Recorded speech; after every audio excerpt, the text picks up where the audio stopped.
সবাই ভালোবাসতো, খুব আদরে মানুষ হয়েছি। দাদু দিদা যেমন আদর করেছে, নিজের মামারা করেছে, পাড়ার লোকেরাও তেমন। এখনও এখন যদি মামার বাড়ি যাই সবাই জিজ্ঞেস করে রূপা কেমন আছিস, কেমন আছিস, সবার এক মুখ হাসি কেমন আছিস।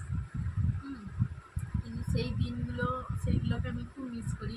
শুধু মিস করি বলতে কি, মানে মনে হচ্ছে কি আমি সেই ছোট্টটা হয়ে যাই এখনও আমার সেই ছোটোটাই হতে ইচ্ছা করে।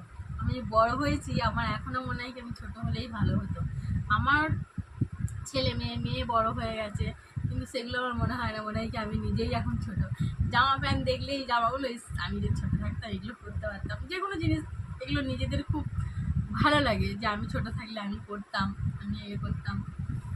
এখন বড় হয়ে গেছি, যে আর কদিন পর শাশুড়ি হবো সেটা মনের মধ্যে নেই, মাথাতেও নেই। এখন শুধু সেই ছোটোবেলার দিনগুলোকেই মিস করি।